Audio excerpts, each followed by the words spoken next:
Binabati naman natin ang Family Matters na nagwagi ng award sa katatapos na 25th Gawad Pasado. Big winner ang pelikula dahil wagiring direktor nito si Noel Nabal na siyang pinakapasadong direktor. Pinakapasadong aktres si Janine Gutierrez sa pelikulang Bakit Di Mo Sabihin, habang pinakapasadong aktor naman sina Jeric Gonzalez sa Broken Blooms at Baron Geisler sa Dollhouse. Congratulations po sa lahat ng nagwagi. O, diba? Andun ako, anong Andun award? ka, correct.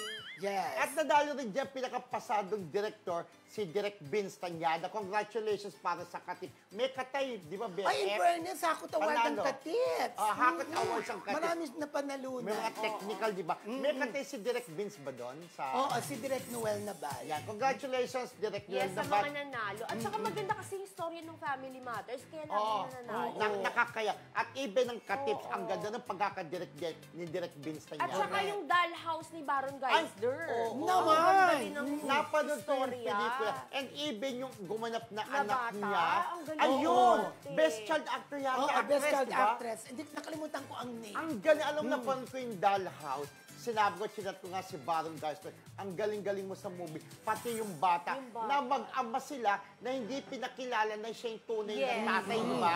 Napanood ko siya. sa Kasi may Netflix. history siya ng something, kaya parang hindi siya umamin agad doon. Oo. Kasi syempre, kumbaga, ang tagal niyang hindi naging present sa buhay. Sa niya. Yes, oo. Tapos kaya Dallas, may ginawa siya lang Dollhouse, di ba? Yun yung story na napakaganda. Titira ka daw naiyak dun sa ako. Dollhouse. Naiyak ako. Oo. Hindi, titira ka sa Dollhouse na Ay, hindi ginawa ako ni Baro. kasya. Pero ang ganda nakakayak talaga iyak doon. Naggalor ako, iyak galor. Oo. Of course, kinukongratulate din natin si Jeric Gonzalez. Yes, Jeric, congratulations Magaling sa- naman talaga siya sa Ano ba yung Blooms? Broken Blooms. Sa palad mo yun? Yeah. Congratulations, Jeric Raban. Siyempre, Jeric proud na- Gonzalez. Jeric Gonzalez. Proud. Kaya, proud na proud sa kanyang ating kaibigan, ang kanyang personal manager na si Joe Barameda. Yes. Diba? Kaya Joe, alam mo na.